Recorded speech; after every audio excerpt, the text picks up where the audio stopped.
Tahukah Anda ada sebuah kota di Jerman yang letaknya justru berada di negara lain? Ya, inilah Busingen am Horrhein. Secara politis, kota ini memang dimiliki oleh Jerman. Namun, secara geografis, Busingen am Horrhein berada di Swiss yang berjarak sekitar 700 meter dari perbatasan, atau kurang lebih setara dengan jarak dari Monas ke Masjid Istiqlal, Jakarta.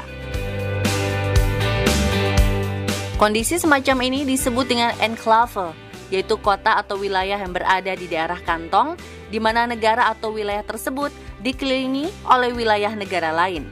Kondisi ini membuat penduduk Busingen am Horrhein memiliki dua karakter sekaligus. Hanya saja pengaruh Swiss lebih terasa di kota ini. Selain mayoritas berbicara bahasa Swiss, secara ekonomi, kota ini juga menjadi bagian dari Swiss. Penduduknya mayoritas bekerja di kota-kota Swiss terdekat, bahkan listrik mereka dipasok dari negara ini. Meskipun secara resmi euro adalah mata uang resmi, warga kota berpenduduk sekitar 1.450 lebih ini sering menggunakan franc Swiss dalam transaksi sehari-hari. Sejak dulu, Busingen am Horrhein merupakan bagian dari kerajaan Württemberg yang merupakan bagian dari Jerman. Setelah Perang Dunia Pertama, tepatnya tahun 1918, dilakukan referendum di mana 96% warga Busingen memilih untuk menjadi bagian dari Swiss. Namun transfer wilayah tidak terjadi karena Swiss tidak dapat menawarkan pertukaran wilayah yang sesuai. Akhirnya Busingen tetap menjadi bagian dari Jerman.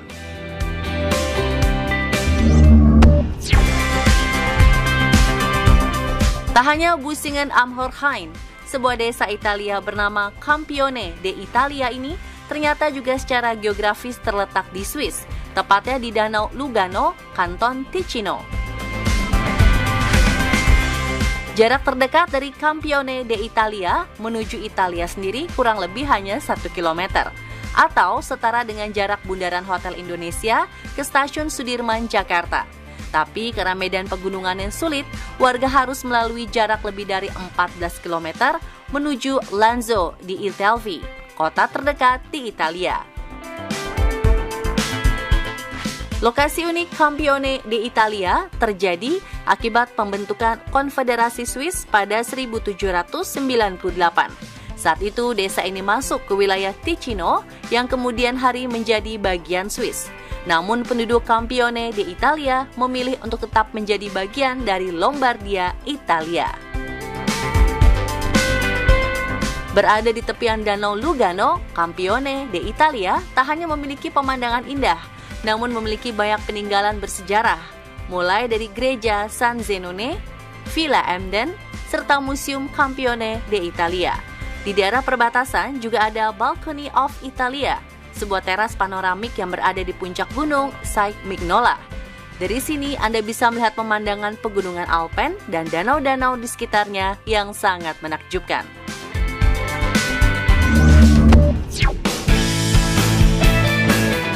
Salah satu kota di Spanyol ini juga terdampar di negara lain, tepatnya di Prancis. Kondisi ini terjadi akibat perang yang terjadi antara Spanyol dan Prancis yang terjadi selama lebih dari 2 dekade. Pada tahun 1659, lewat perjanjian Pyrenea, kota Livia ditetapkan sebagai bagian dari wilayah Spanyol.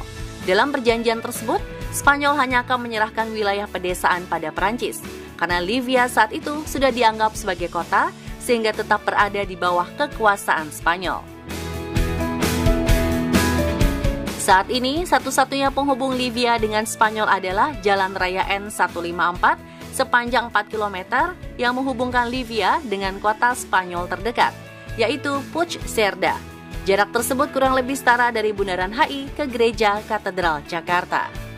Livia memiliki museum farmasi STV yang menampilkan apotek lengkap dari abad ke-18.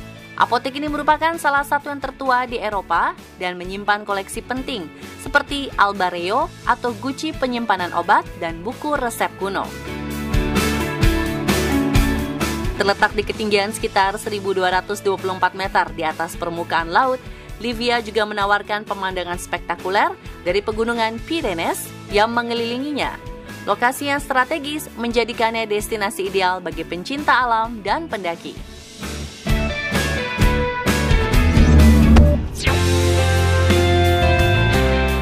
Siapa sangka Timor Leste juga memiliki daerah enklave di Indonesia. Okusi adalah sebuah wilayah secara administratif milik Timor Leste, namun secara geografis berada di Nusa Tenggara Timur dan dikelilingi Kabupaten Kupang dan Kabupaten Timor Tengah Utara. Jarak dari Okusi menuju perbatasan Timor Leste adalah 70 km atau setara dengan jarak antara Jakarta menuju Puncak Bogor. Pembagian wilayah Okusi ini tak lepas dari sejarah penjajah Nusantara. Pada tahun 1859, Belanda dan Portugal membagi Pulau Timor berdasarkan Perjanjian Lisbon. Timor Barat menjadi bagian Belanda dengan pusat koloni di Kupang, Nusa Tenggara Timur, sementara Timor Timur menjadi bagian Portugis dengan pusat di Dili. Hal ini menjadikan Okusi menjadi daerah kantong yang dikelilingi oleh wilayah Belanda. Namun pada 1976, Indonesia menjadikan Timor Timur mencakup Okusi sebagai provinsi ke-27. Hingga kemudian pada 1999, Republik Indonesia resmi melepas Timor Timur termasuk Okusi.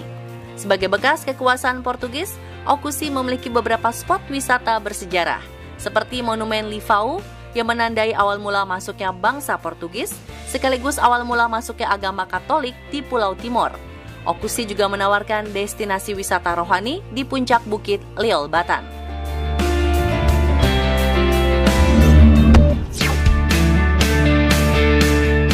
Dua kota Spanyol yaitu Ceuta dan Melilla juga berada jauh terpisah dari Spanyol.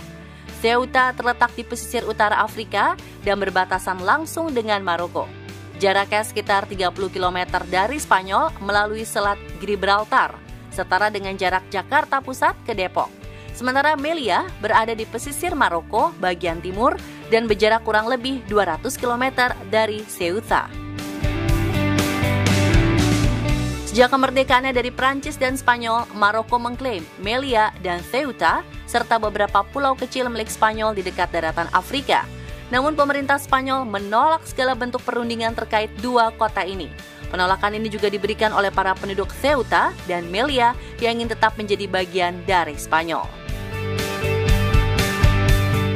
Ceuta dan Melilla memiliki sejarah panjang sebagai pusat perdagangan dan peradaban, serta pernah dikuasai berbagai bangsa, seperti Fenisia, Yunani, Romawi, Bizantium, Arab, dan akhirnya Portugis sebelum diserahkan kepada Spanyol. Ceuta memiliki banyak bangunan bersejarah, termasuk benteng dan tembok kota yang mencerminkan berbagai periode kekuasaan. Salah satunya adalah Benteng Monteyacho, yang terletak di atas bukit dan menawarkan pemandangan spektakuler ke arah laut dan kota. Seperti halnya Ceuta, Melilla juga memiliki banyak bangunan bersejarah, salah satunya Melilla La Vieja atau El Pueblo, yang merupakan benteng besar di sebelah utara pelabuhan. Pantai berpasirnya indah di sepanjang Mediterania juga menjadi salah satu daya tarik wisata di kota ini.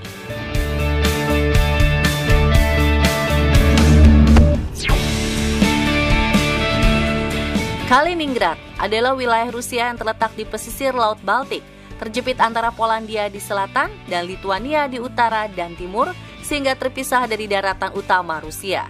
Jarak Kaliningrad ke perbatasan adalah sekitar 600 km ke perbatasan dan lebih dari 1.200 km ke ibu kota Moskow atau setara dengan jarak dari Jakarta menuju Pulau Bali. Meski hanya memiliki luas 223 km persegi, namun wilayah ini dikenal sebagai penghasil lebih dari 90% ember dunia. Hal ini membuat Kaliningrad sebagai pusat industri dan perdagangan batu permata tersebut. Sebagai wilayah yang terjepit di tengah negara-negara Uni Eropa dan NATO, Rusia telah melengkapi Kaliningrad dengan sistem pertahanan rudal balistik jarak pendek Iskander pada tahun 2013. Sebelum tahun 1946, kota ini dikenal dengan nama Königsberg dan merupakan bagian dari Prusia Timur. Setelah Perang Dunia Kedua, berdasarkan perjanjian Potsdam, wilayah ini diserahkan kepada Uni Soviet dan namanya diubah menjadi Kaliningrad. Selain pusat ember, Kaliningrad juga memiliki banyak spot wisata yang menarik perhatian wisatawan. Karena kecantikan kotanya, Kaliningrad jadi destinasi para traveler pencinta arsitektur dan sejarah.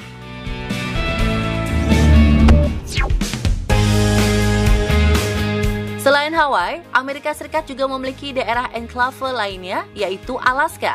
Pada tahun 1867, Amerika Serikat membeli Alaska dari Kekaisaran Rusia 113 miliar rupiah. Jarak Alaska dari ibu kota Amerika Serikat, Washington DC adalah sekitar 800 km atau setara dengan jarak antara Jakarta-Surabaya.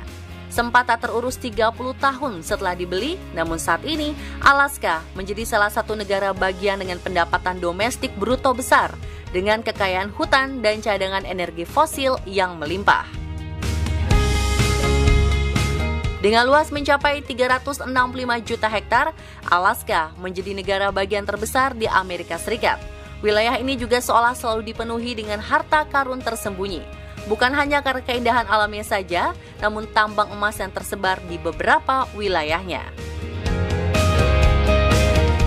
Salah satu keistimewaan Alaska lainnya adalah sayur dan buah-buahan raksasa yang kerap kali mencetak rekor dunia. Salah satu alasan sayuran dan buah di Alaska berukuran besar adalah karena mendapatkan sinar matahari yang melimpah.